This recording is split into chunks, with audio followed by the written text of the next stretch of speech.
What is it we love so much about killing things in games? How can a game turn the player into a virtual, remorseless, homicidal maniac? Well, it depends on how a game handles its violence. There are a ton of factors that go into what makes curb stomping a bad guy feel good, and every game has its own feeling for it. When video games were much simpler pieces of software, there had to be something there to sell the game. The core of the game had to click with the player immediately.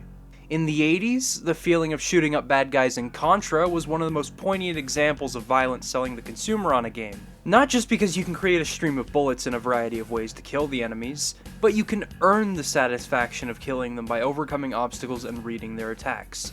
When you outsmart your foe, you've earned the kill. Then in 1992, after prototyping their engine for about a year with Hover Tank 3D and Catacomb 3D, id Software released Wolfenstein 3D. You slaughter Nazis, and that's it. For such a crude concept, and as primitive as it is, this game was revolutionary when it comes to the first-person shooter. Seeing what your character sees when they shoot up Nazis, that was something entirely new and interesting. Then they made Doom.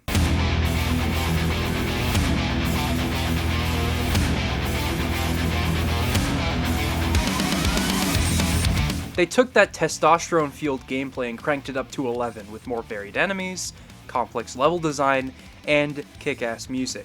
Do I really need to say much about Doom? You know what it is, you know why it kicks ass, you know why more people had it installed on their home computers than fucking Windows 95 back in the day. This is the game that made id Software the king of first-person shooters.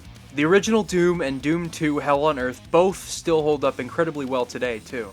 Do you want to know why I think so? Because not only do they revolutionize the way violence is portrayed in games, but because they're also such a breath of fresh air to revisit after playing a plethora of lazy shooters nowadays. They don't take the lazy route with a poorly implemented cover system, or scripted events, or QuickTime events, or waiting for the strawberry jam to go away before you can shoot again. It's you, your enemies, and your gun. The level design isn't linear either. It makes damn sure to include secret areas for the explorative type, and it extends levels past the exit door so you have a choice to end the level there, or you can look around and see what goodies lie beyond the yellow door, for example. There are useful upgrades for Doom guys scattered all throughout levels. It is very much an extension of various non-linear adventure games that were on the market in the 80s and 90s, but with big-ass guns and blood and guts. It's pretty hilarious that the best attempts at first-person shooters came from what were essentially the first attempts. It's an oversaturated genre now for sure, but we've had some gems over the years. Half-Life 2 and the Halo trilogy are pretty kick-ass. But aside from that, the genre generally adheres to the linear Call of Duty-esque laziness that we've seen time and time again. It seemed like the only series that could rejuvenate the genre were the ones that started it all.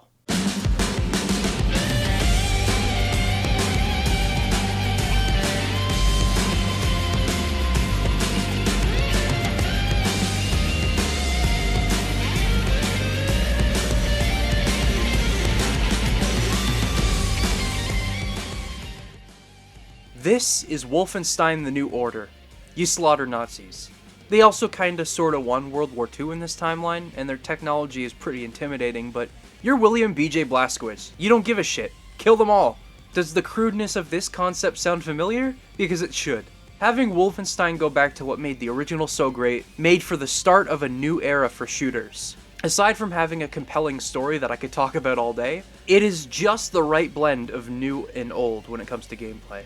It adopted a handful of new age mechanics like aiming down the sights, an ability tree and whatnot, but it has that old-fashioned mindset of collecting medkits and armor and looking for secrets in non-linear levels. And to complement those non-linear levels, you can approach combat however you like. You can be sneaky, you can go in guns blazing, a combination of the two perhaps. It doesn't matter, just do whatever makes you feel good. Even the aforementioned ability tree lets you play however you want. You can fulfill the requirements to unlock the next perk in any order you want. There's no pressure to just stick to one column. Wolfenstein: The New Order is an excellent mashup of modern and classic mechanics that is here to remind us of what makes a good first-person shooter. Now why am I telling you all this about the rebirth of the FPS genre? It's because it's something that needed to happen for the next Doom game to finally get made. Doom 4 was technically in development hell for 8 freaking years. Ironically, the series that pioneered the first-person shooter managed to make a game that felt too much like Call of Duty with demons in it. So they rebooted the whole project after Wolfenstein came out. They abandoned nearly every modern mechanic adopted for Doom 4 and went back to basics. The level designers had the original Doom running while they were designing levels. They opted not to use cover, they opted to keep the player constantly on the move, killing demons quickly and looking for health, armor, and ammo. Just like the original game. Everything else would come in due time. Out of the recent resurgence in the FPS genre, I thought that Doom was easily the best new take. It succeeds in the gratification in killing your enemies, and in putting first-person shooters back on top. Now let's find out why I felt that way. I'm Liam Triforce, and this is Doom.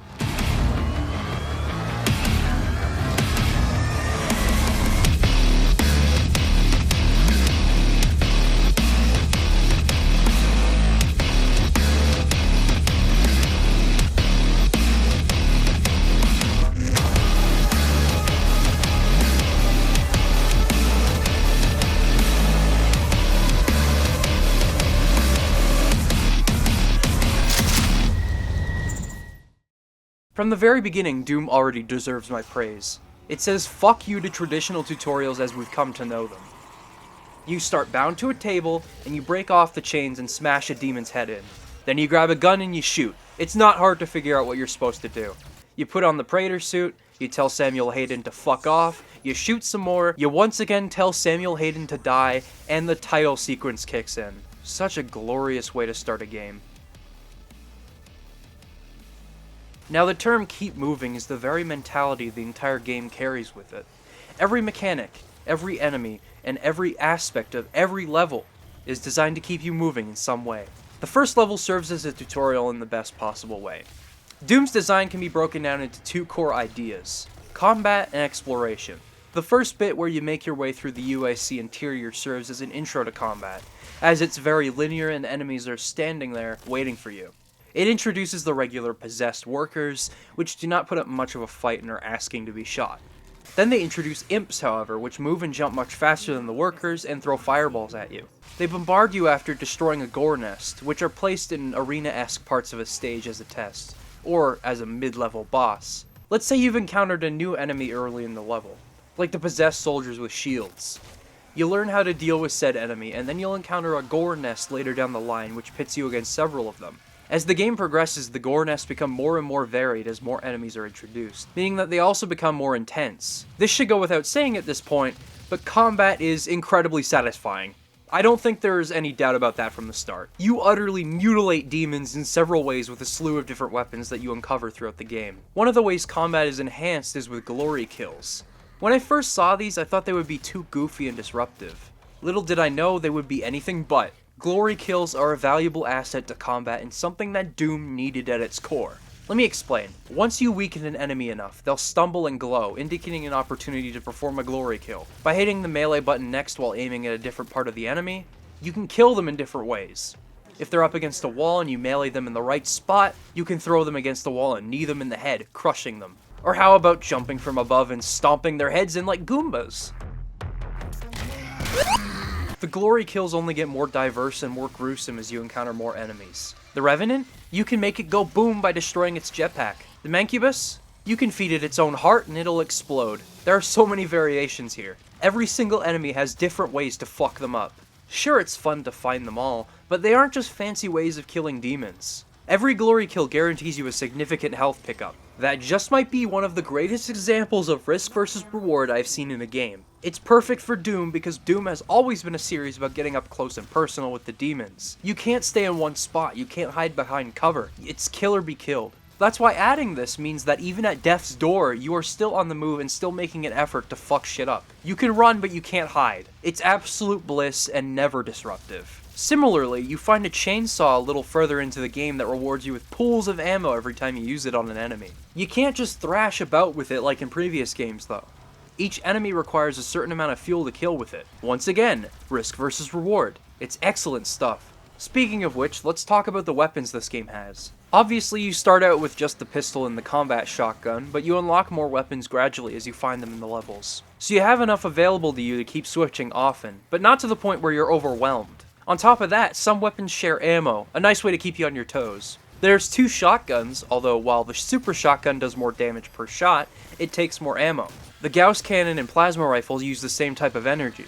although the rifle is an all-purpose weapon, whereas the Gauss cannon is more for the big boys. There's also the chain gun, the rocket launcher, and the heavy assault rifle. Each of them have their own unique uses in combat, and some of them can be alternated between depending on how you like to play the game. For example, the heavy assault rifle is much more comfortable from a distance if that's how you like to play, and so is the rocket launcher, but if you want to get up close and personal to rip and tear, the shotguns are your best bet, as well as the Gauss cannon. I use a mixture of both depending on how I'm feeling. Too many demons? Maybe back up a bit. Each weapon has its own practicality.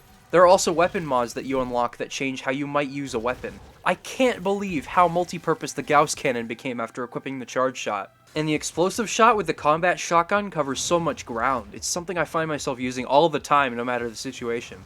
We'll talk more about upgrading your weapons in a little bit. Oh, I suppose I forgot something. Any Doom fan knows what the BFG is. But if you've never seen it before, ammunition is scarce for it, and here's the reason why.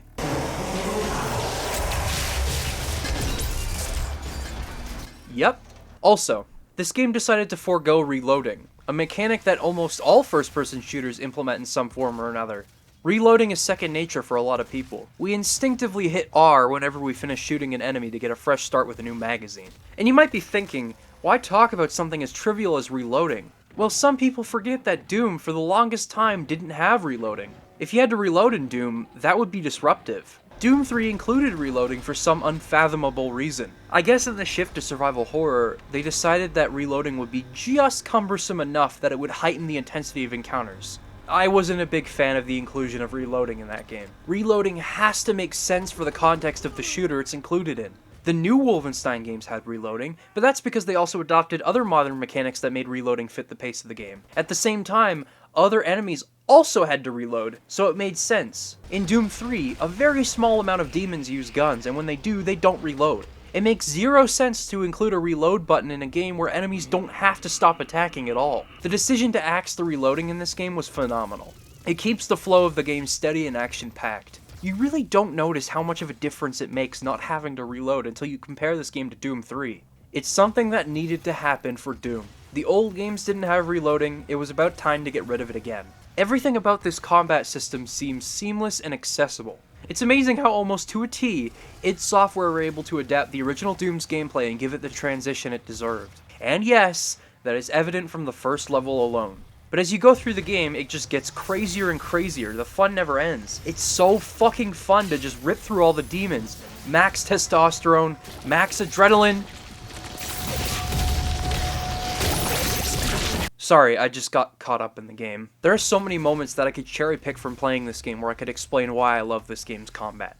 Early on, I shot an explosive barrel right next to an imp. At first, the imp staggered back, and I thought I didn't do the job.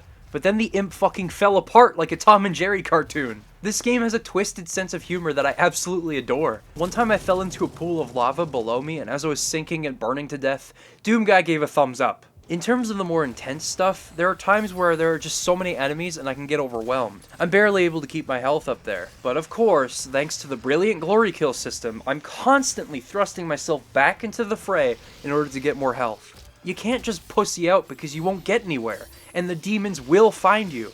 You have to make the demons fear you. Or you could grab a power-up. Occasionally they'll place a power-up in the middle of the arena to give you an edge. They last for a limited time, but when you use them wisely, they're an immense help. Quad damage is nice, haste is useful, invulnerability is awesome, but there's nothing quite like going berserk. You one-hit kill everything for a limited time, and pulling off different glory kills during the time period feels amazing.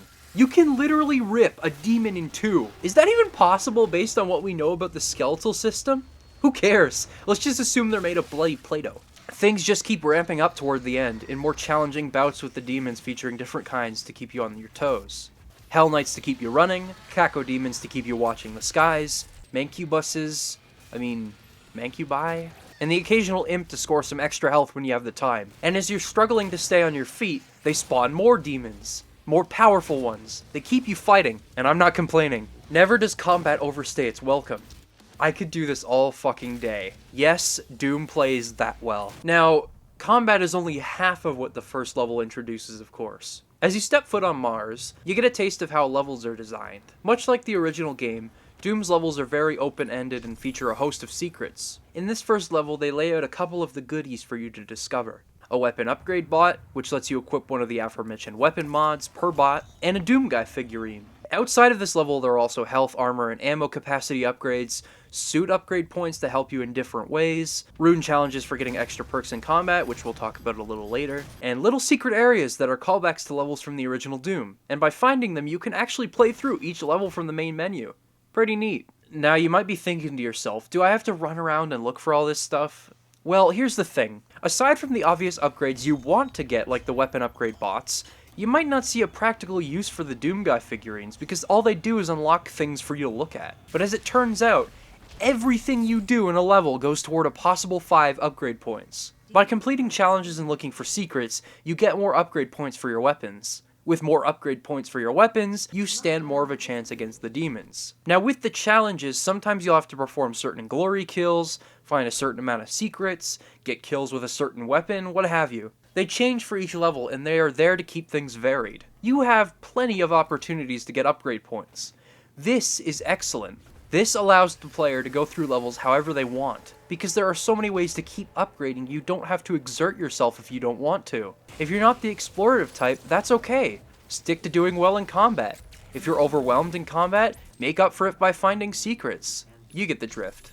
With rune challenges, you can earn perks for Doom Guy and your weapons. These attribute to the upgrade points, but seeking them out and completing them allows you to have a permanent upgrade that you can continue to work at to turn it into an even better upgrade. Doom has so much going on in it to keep it varied and fun throughout. Not only is there the combat and upgrade system to keep you going, but the overall level design is pretty fantastic too. All of the levels have a set path for you to follow, but the levels are very wide and arena-esque. This is a far cry from the unnecessarily claustrophobic levels in Doom 3, and it's something else that needed to change. Doom 3's shift to survival horror was pretty detrimental. Doom gameplay does not work in tight spaces. It's fine to use them every now and again as a tense change of pace, and when you don't put a bunch of demons in them, but almost all of Doom 3 took place in dark hallways. Doom's enemies are not designed to fit in spaces like this. They move fast and can attack from far away. That combined with the fact that there's a reload button in that game, and you have a lovely concoction for frustration. This game, however, gives you and your enemies as much room as you need to run around. The game gives you no dead ends and instead focuses on how well you can get around the arena. Meanwhile, demons will swarm you and fill them up. This is more like it. This is how Doom has always thrived, and the exhilaration never seems to let up. Another area where Doom 3 failed was hiding secrets. Doom 3 barely had secrets outside of hiding health or armor packs here and there. And not like an upgrade like the Mega Armor in the original games, not a permanent upgrade in some form, just a regular pack. That, and every time there's a closet full of ammo, the game forces you to find and listen to an audio log in order to find out where the passcode is. I'm dead fucking serious. Just Google the codes. Anyway, you get the picture. Doom 3 lost sight of what made the original game so good in many different ways. It's not a bad game, but a lot of problems arose when shifting to survival horror. In this new game, however, secrets are abundant and encouraged. As I mentioned before, the ranking system allows you to get up to 5 possible upgrade points, and each level gives you many opportunities to do so. You solve puzzles in the levels by figuring out how to get each secret, whether that be looking for a secret entrance or finding a lever. There are some real head scratchers at play here, but like I said, nothing is ever too stressful. You have plenty of opportunities to get your upgrade points. And every secret is marked on your map, you just have to figure out how to get to them. Without a doubt, Doom is a constant flow of productivity in the best possible ways. You're looking for ways to pimp out Doom Guy, in conjunction with killing hordes of demons creatively and beautifully. Yeah, never before has any piece of art made me feel so strongly about the beauty of ultraviolence. It's not something I'm usually into. It took this game to do it. And it's silly, but beautiful because of how it encourages you to kill demons in different ways, making sure that the stream of varied combat never ends. The levels are so much fun to go through and a far cry from a lot of other shooters on the market. This game kicks so much fucking ass. And you know what? We still haven't mentioned everything. Although few and far between, this game does feature some boss fights. You shoot them till they die. You don't wait for them to become vulnerable at all. There's no quick time events. Instead, you need to keep a constant stream of bullets going into them until they bite the dust. They focus on keeping you moving just like the rest of the game, whether it be by dodging the cyber demon's lasers in a narrow area, or by finding safe ground while blowing the spider mastermind to bits. Good shit. You know what else is good shit? This game's presentation. I think it goes without saying at this point, but this game looks absolutely beautiful. Especially Hell. The aesthetical brilliance that went into these levels is fantastic. The ancient demonic bones and temples are intriguing, and the argent energy that holds everything together is a neat concept. And the sound design is great too. Every gun has a punchy, impactful sound to it. But there's something else that's a huge part of this game that I failed to really discuss until now. This game's soundtrack is genius. It is nothing short of brilliant. I've used some music clips up to now, but I need to explain why it's such a huge part of the game. I'm being dead serious when I say without this soundtrack, the action would not feel nearly as good. It's crucial. Let me break it down. Mick Gordon has worked with Bethesda for some time now, working on Wolfenstein: The New Order's music beforehand, which had a very distorted and out-there feeling, which is appropriate in order to demonstrate how Blasco was suffering in that game. So Mick took that distortion and intertwined it with heavy industrial sounds and some very low-sounding guitars, like 7 and 9 string guitars. For the low distorted stuff, especially in the hell levels, he started with two key components of sound: sine waves and white noise. Then he would put basic rhythms through various different pieces of analog equipment. So it would go from sounding like this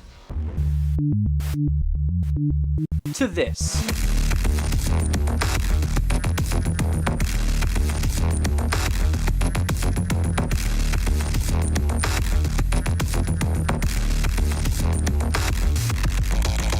This is the dark and gritty kind of sound that perfectly suits Doom. The next part was adding guitars. One interesting thing to note is that on the brief he read once he was signed on to the project, it specifically stated, no guitars. But Mick found a way to make it work. The aforementioned guitars help quite a lot. For the E1M1 theme we all know and love, he made it slower and broke it down, and then played it on a 9-string guitar. Once it was reconstructed, this was the result.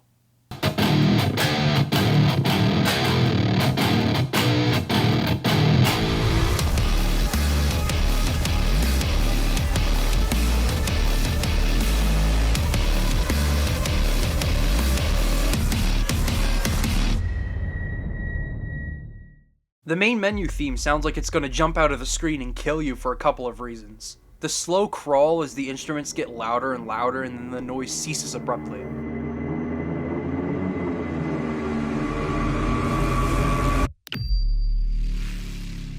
And of course, how could I fail to mention the fact that he interpolated the sound of a chainsaw with a low guitar riff?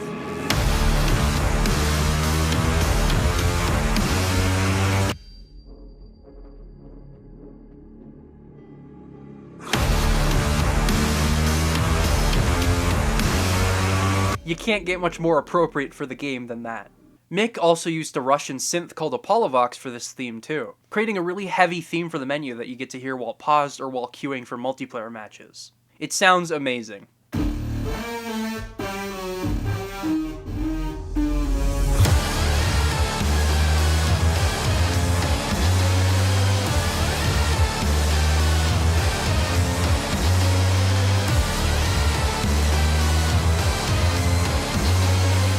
And lastly, the best of the soundtrack for me is definitely when the heavily distorted synth sounds clash with the metal soundtrack that works so well with Doom. Two different ideas coming together to perfectly fit the game. It's right at home, and it sounds like violence incarnate.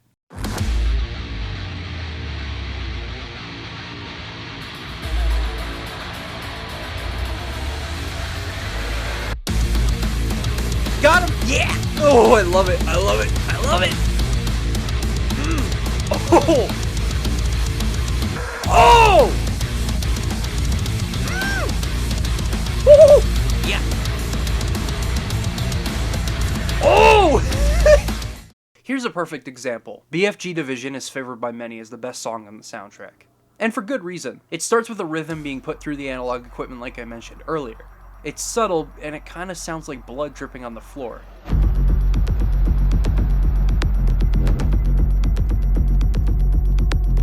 Then you hear a loud guitar lick that sounds low and guttural, like a chainsaw revving up. It revs again, and the motor runs.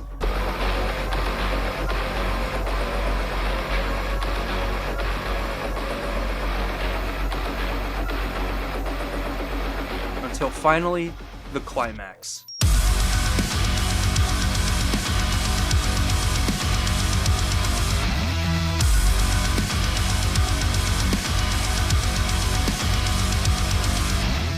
If you want to learn even more about this game's soundtrack, please check out the panel he held at the Game Developers Conference in 2017.